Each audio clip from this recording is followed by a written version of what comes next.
yamna phajana thambi khre ko ngasai PPE hai akoina personal protection equipment hai isa rescue tawdoriba isa se akoina kari kari equipment sizinagani haibido ado akoi as a layman akoi normal citizen amoina rescue tawrpanina equipment se leiteba natra adubu akoi expert singi number akoi share tawjage adagi akoi gi forest ki akoi gi number ama share tawjage mayamna information piraga yarigai di ngasai gi rescue tawbase expert laaba matungda rescue tawriba adagi isana rescue tawre harakanda protocol gi matungina not more than 10 minutes hai minute tara dagi heloi dogune ngasai gi akoina rescue tawdoiba kanu animal siga akoiga contact laina base aduna hena contact laigai hena mokoida stress hengatpa dagi ngasai gi kanu moida mortality gi rate se sibagi chang se yam hengatleba ado maru oina akoigi saji gi species kai je kasai koi hawk deer lairiba barking deer lairiba mayam se mokoidi capture myopia na si di research na phajana study tawraga lairabane ba deer gi family saji gi family si da capture myopia se akwai dagi hena thoeba mi ga hek thingna bakanda mokoidi stroke to gi chang se yam hen bai da aduna mokoidi heart se khara sole na koina as a mayam gyan ta na badum hainai ko ado stroke to gi akoina handle wrongly handle to tardi stroke to gi chang se yam hengali ibc ai thamjage adagi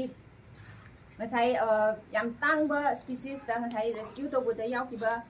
yellow throated martin gaina ko akoi photo bo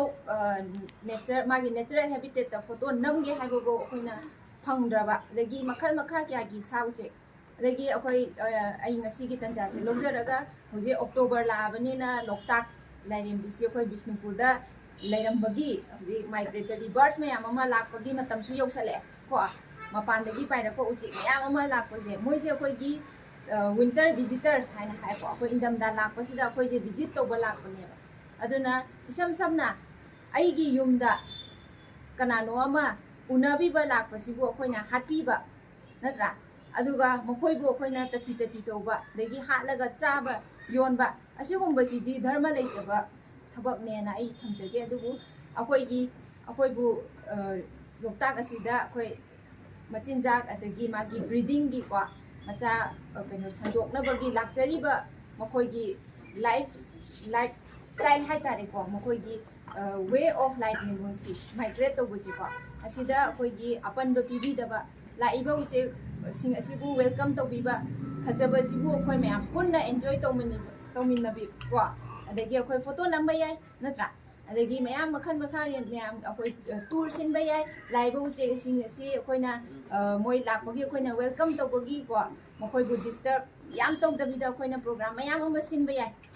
haiba uche sing asi lakradi aina hoji haiba opportunity mayam se loina mangkhradoi chumi ko aduna mamangda laamba uche ki masing amasung karam ba uche si sakta ba lake haiba uche sing asi hauki record tadi yamna handarabani tangkhai hena handarabani mamangda laamba sing degi aduna hena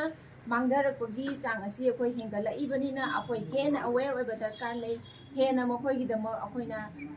action kaya ama lobi ba ma darkar lei ko positive action kaya ama loktak sibu kandaba yade haiba akoi gi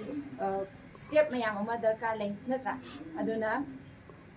haiba sing asi akoi department na magi department amagi magi mathaudang ne na akoina pangthok chari amasung akoi di pangthokani adubu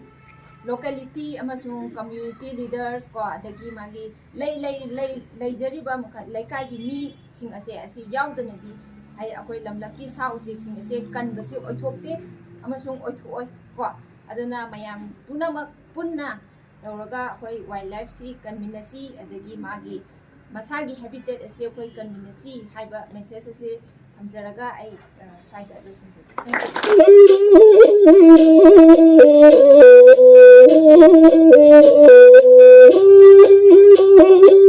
you